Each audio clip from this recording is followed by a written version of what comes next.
Clip number 221۔ اس clip میں آپ قرآن پاک کی سورہ نساء کی آیت نمبر 150 سے 152 تک کی تلاوت، ترجمہ اور تفسیر قرآن صراط الجنان سنیں گے۔ بسم اللہ الرحمن الرحیم۔ ترجمہ، اللہ کے نام سے شروع جو نہایت مہربان رحمت والا ہے۔ ان الذين يكفرون بالله ورسله ويريدون ان يفرقوا بين الله ورسله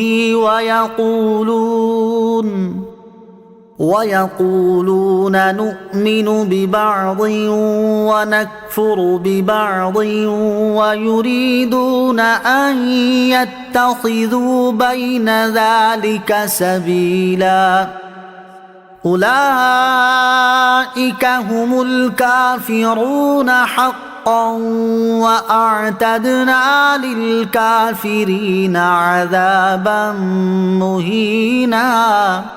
ترجمہ، وہ لوگ جو اللہ اور اس کے رسولوں کو نہیں مانتے اور چاہتے ہیں کہ اللہ اور اس کے رسولوں میں فرق کریں اور کہتے ہیں ہم کسی پر تو ایمان لاتے ہیں اور کسی کا انکار کرتے ہیں اور چاہتے ہیں کہ ایمان و کفر کے بیچ میں کوئی راہ نکال لیں، تو یہی لوگ پکے کافر ہیں اور ہم نے کافروں کے لیے ذلت کا عذاب تیار کر رکھا ہے۔ وَيُرِيدُونَ أَن يُفَرِّقُوا بَيْنَ اللَّهِ وَرُسُلِهِ، اور چاہتے ہیں کہ اللہ اور اس کے رسولوں میں فرق کریں۔ یہ آیت مبارکہ یہود و نصارہ کے بارے میں نازل ہوئی کہ یہودی حضرت موسیٰ علیہ السلام پر ایمان لائے، لیکن حضرت عیسیٰ علیہ السلام اور امام الانبیاء صلی اللہ تعالیٰ علیہ وسلم کے ساتھ انہوں نے کفر کیا، اور عیسائی حضرت عیسیٰ علیہ السلام پر ایمان لائے لیکن انہوں نے سرور کائنات علیہ السلام کے ساتھ کفر کیا۔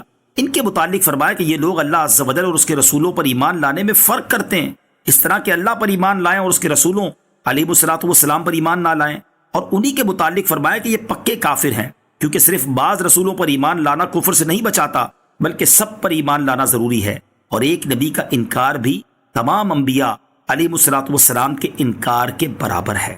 والذین آمنوا باللہ ورسلہ ولم يفرقوا بین احد منہم اولئک سوف یؤتیہم اجورہم وَكَانَ اللَّهُ غَفُورًا رَحِيمًا۔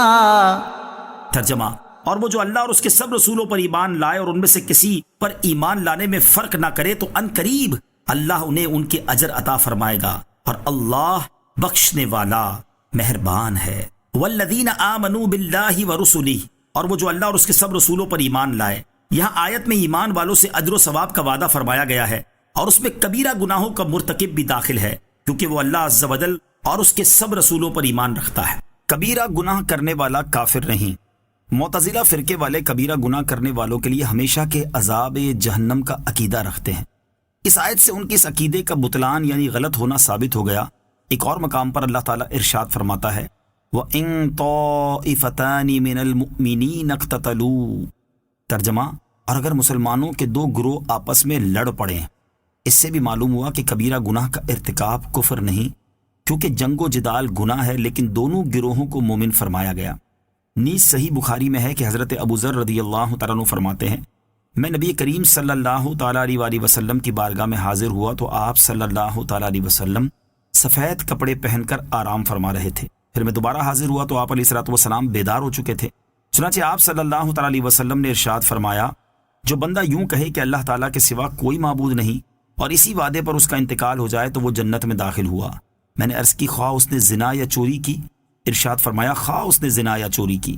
میں نے پھر عرض کی اگرچہ وہ زنا یا چوری کرے؟ ارشاد فرمایا اگرچہ وہ زنا یا چوری کرے۔ میں نے پھر عرض کی خواہ اس نے زنا یا چوری کی؟ ارشاد فرمایا خواہ اس نے زنا یا چوری کی، خواہ ابو ذر کی ناک خاک آلود ہو جائے۔ اور حضرت انس رضی اللہ تعالیٰ عنہ سے روایت ہے حضور اقدس صلی اللہ تعالیٰ علیہ وسلم نے ارشاد فرمایا میری شفاعت میری امت کے ان لوگوں کے لیے ہے جو کبیرہ گناہوں کے مرتکب ہوں۔ ان احادیث سے بھی معلوم ہوا کہ کبیرہ گناہ کرنے والا کافر نہیں، کیونکہ کافر نہ تو کبھی جنت میں جائے گا اور نہ ہی سید المرسلین صلی اللہ تعالیٰ علیہ وسلم اس کی شفاعت فرمائیں گے، بلکہ جنت میں صرف مسلمان جائیں گے، اور تاجدار رسالت صلی اللہ تعالیٰ علیہ وسلم کی شفاعت بھی صرف مسلمانوں کو نصیب ہوگی، اگرچہ وہ کبیرہ گناہوں کے مرتکب ہوں۔